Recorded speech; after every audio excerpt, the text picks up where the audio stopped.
उसे मत छूना। गांव की एक बूढ़ी औरत चिल्लाई। 6 साल की छोटी अनाया डरकर पीछे हट गई। उसके हाथ में एक घायल चिड़िया थी। मैं तो बस इसकी मदद करना चाहती थी।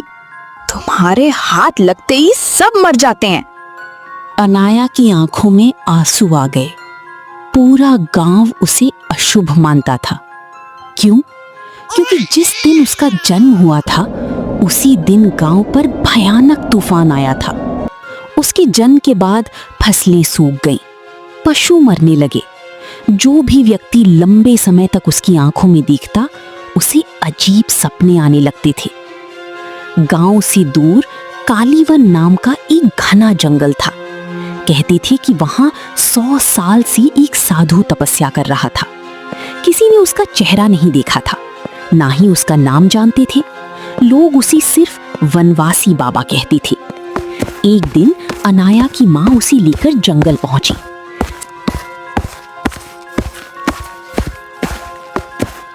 सैकड़ों साल पुरानी बरगद के नीचे बाबा ध्यान में बैठी थी।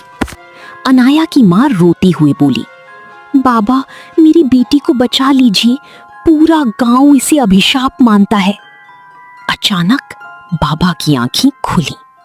उन्होंने पहली बार अनाया को देखा और अगले ही पल उनकी चेहरे का रंग उड़ गया। असंभव। बाबा क्या हुआ? ये लड़की अभिशप्त नहीं है, तो फिर? ये स्वयं श्राप है। मतलब? 1000 साल पहले एक दानव था। उसका नाम था छायासुर। वो इतना शक्तिशाली था कि देवता भी उससे डरते थे। उसे मारना असंभव था। इसलिए ऋषियों ने उसकी आत्मा को एक श्राप में बांध दिया। उसका हमारी बेटी से क्या संबंध है? वो श्राप अब इस लड़की के अंदर जन्म ले चुका है। उस रात अनाया सो नहीं पाई। आधी रात को उसे किसी की आवाज सुनाई दी। अनाया। वो उठ बैठी। कमरे में कोई नहीं था। फिर आवाज आई, अनाया। इस बार आवाज उसके अंदर से आ रही थी। उसका दिल तेजी से धड़कने लगा। कौन हो तुम? अचानक कमरे की दीवारों पर काली परछाइयां फैलने लगीं। एक विशाल चेहरा उभर आया। लाल आंखें, नुकीले दांत, भयानक मुस्कान। मैं हूं छायासुर। अनाया चीख पड़ी। अगली सुबह वो भागकर बाबा के पास पहुंची। वो मेरे अंदर है? हाँ, और हर साल उसकी शक्ति बढ़ेगी। जब तुम 18 साल की हो जाओगी, वो पूरी तरह जाग जाएगा। तो मैं क्या करूं? तुम्हारे पास 2 रास्ते हैं। पहला, मर जाओ। और दूसरा? उससे भी कठिन। तुम्हें आत्माओं के पहाड़ तक जाना होगा। वहां एक दर्पण छिपा है। वो दुनिया का पहला दर्पण है। उसमें देखने वाला अपना असली स्वरूप देखता है। फिर? अगर तुम्हारी आत्मा छायासुर से ज्यादा मजबूत हुई तो श्राप टूट जाएगा। और अगर नहीं हुई? तो छायासुर तुम्हारे शरीर पर कब्जा कर लेगा। अगले दिन अनाया अकेली निकल पड़ी। रास्ते में उसे बोलने वाले पेड़ मिले, आंखों वाली पत्थर मिले, उड़ती हुई मछलियां मिली, लेकिन सबसे अजीब चीज मिली, एक बूढ़ा कौवा। कहाँ जा रही हो लड़की? आत्माओं के पहाड़। सदियों से कोई वहां से वापस नहीं आया। मैं वापस आऊंगी। इतना विश्वास? हाँ। तुम बाकी इंसानों जैसी नहीं हो। कई महीनों बाद वो पहाड़ पर पहुंची। वहां वो दर्पण रखा था। जैसे ही उसने उसमें देखा, वो कांप उठी। दर्पण में उसका चेहरा नहीं था। दर्पण में पूरा ब्रह्मांड दिखाई दे रहा था। हजारों तारे, लाखों आत्माएं और उनके बीच छायासुर। वो मुस्कुरा रहा था। आखिर मिल ही गए। तुम मुझसे डरती हो? हाँ। अच्छा है, लेकिन एक सच जानना चाहोगी? क्या? मैं तुम्हारा दुश्मन नहीं हूं। क्या? 1000 साल पहले मुझे दानव नहीं बनाया गया था। मैं एक ऋषि था। झूठ। नहीं, मुझे धोखे से श्राप दिया गया था और अब इतिहास मुझे राक्षस कहता है। तुम सच में कौन थे? छायासुर कुछ देर चुप रहा। उसकी आंखों में 1000 साल पुराना दर्द दिखाई दे रहा था। फिर वो धीरे से बोला, मेरा असली नाम छायासुर नहीं था। तो क्या था? ऋषि आर्यमित्र। तुम ऋषि थे? हाँ। हजारों वर्ष पहले आर्यमित्र संसार के सबसे महान तपस्वियों में से एक थे। उनकी तपस्या इतनी प्रबल थी कि देवता भी उनका सम्मान करते थे। वो जंगल में रहने वाले पशुओं, पक्षियों और गरीब लोगों की सहायता करते थे। लेकिन उसी समय उस राज्य का राजा अत्यंत लालची था। उसका नाम था राजा भैरवसेन। एक दिन उसे पता चला कि आर्यमित्र ऐसी तपस्या कर रहे हैं जिससे उन्हें काल दृष्टि की शक्ति मिलने वाली है, ऐसी शक्ति जो भविष्य देख सकती थी। राजा डर गया। अगर ये ऋषि मुझसे अधिक शक्तिशाली हो गया तो लोग मेरा सम्मान छोड़ देंगे। राजा ने अपनी महामंत्री से कहा, मुझे कोई उपाय बताओ। शक्ति से नहीं, धोखे से जीतिए। कुछ दिनों बाद राजा ने पूरे राज्य में झूठी अफवाह फैला दी कि ऋषि आर्यमित्र एक भयानक तांत्रिक हैं जो लोगों की आत्माएं चुरा लेते हैं। धीरे धीरे लोग भी इस झूठ पर विश्वास करने लगे।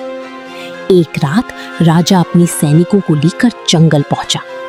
आर्यमित्र ध्यान में बैठे थे। राजा गर्जा, दुष्ट तांत्रिक! राजन, ये कैसी बात? तुमने सैकड़ों लोगों की आत्माएं चुराई हैं। ये असत्य है। लेकिन किसी ने उनकी बात नहीं सुनी। राजा ने राज्य के 7 महर्षियों को भी बुला लिया था। उन्हें भी धोखे में रखा गया था। महर्षियों ने क्रोधित होकर कहा, यदि तुम निर्दोष हो तो अपनी आत्मा दिखाओ। आत्मा दिखाई नहीं जाती।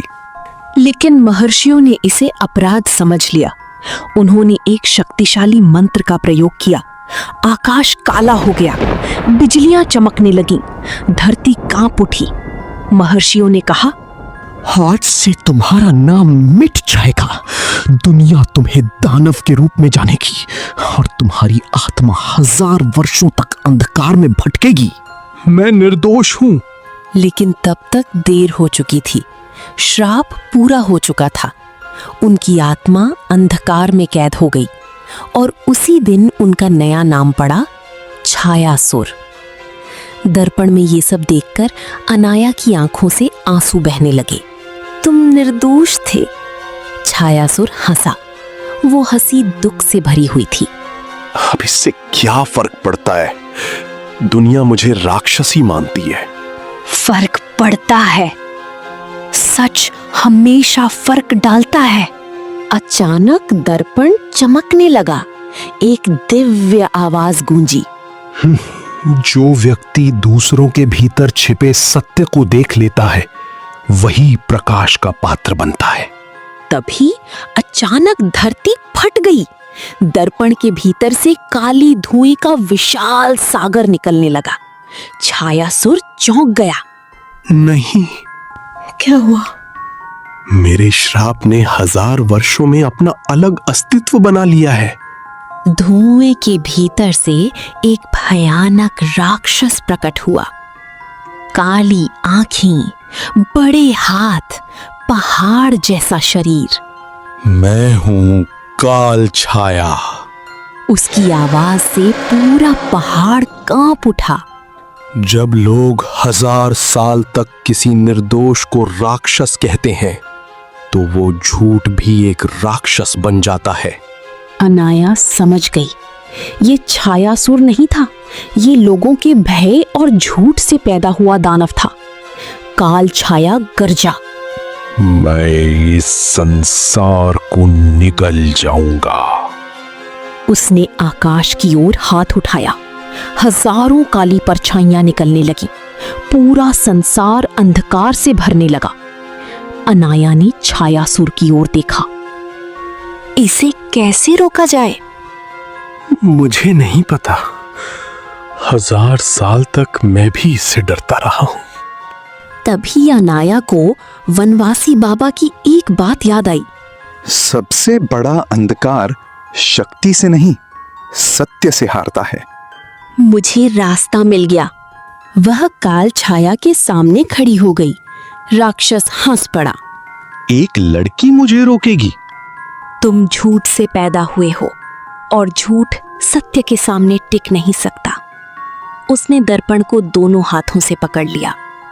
अचानक दर्पण में पूरी सच्चाई दिखाई देने लगी। राजा का धोखा, महर्षियों की भूल, आर्यमित्र की निर्दोषता। पूरा इतिहास आकाश में चमकने लगा। दुनिया के हर व्यक्ति ने वो दृश्य देखा। सदियों पुराना झूठ टूटने लगा। लोगों के मन से भय समाप्त होने लगा और जैसे जैसे लोग सत्य जानने लगे, काल छाया कमजोर होती गई। नहीं, मुझे मत मिटाओ। लेकिन सत्य फैलता गया और अंततः काल छाया प्रकाश में बदलकर समाप्त हो गई। पूरे ब्रह्मांड में शांति छा गई। छायासुर की आत्मा भी चमकने लगी। उसका भयानक रूप धीरे धीरे गायब हो गया। अब वो फिर से ऋषि आर्यमित्र बन चुका था। उसने अनाया की ओर देखा। 1000 साल बाद किसी ने मुझ पर विश्वास किया। क्योंकि मैं तुम्हारी आंखों में सच देख सकती थी। आज से तुम्हारा श्राप भी समाप्त। एक सुनहरी रोशनी अनाया के शरीर में फैल गई। सारी अंधकारमयी शक्तियां समाप्त हो गईं। कुछ क्षण बाद आर्यमित्र का शरीर प्रकाश में बदलने लगा। अब मुझे जाना होगा। अनाया की आंखें भर आईं। क्या हम फिर मिलेंगे? जब भी कोई किसी निर्दोष पर लगे झूठे आरोप के विरुद्ध खड़ा होगा, मैं वहां मौजूद रहूंगा। और अगले ही पल वो प्रकाश बनकर आकाश में विलीन हो गए। अनाया वापस अपने गांव लौटी। अब लोग उससे नहीं डरते थे, उसे सम्मान की दृष्टि से देखते थे। लेकिन अनाया को सबसे बड़ी खुशी इस बात की थी कि उसने एक राक्षस को नहीं, बल्कि एक भूले हुए सत्य को मुक्त किया था। कहानी का संदेश: हर डरावनी कहानी के पीछे एक छिपा हुआ सच होता है। कभी कभी राक्षस पैदा नहीं होते, बल्कि गलत फहमियां उन्हें राक्षस बना देती हैं। ऐसे ही और वीडियो देखने के लिए सब्सक्राइब करें।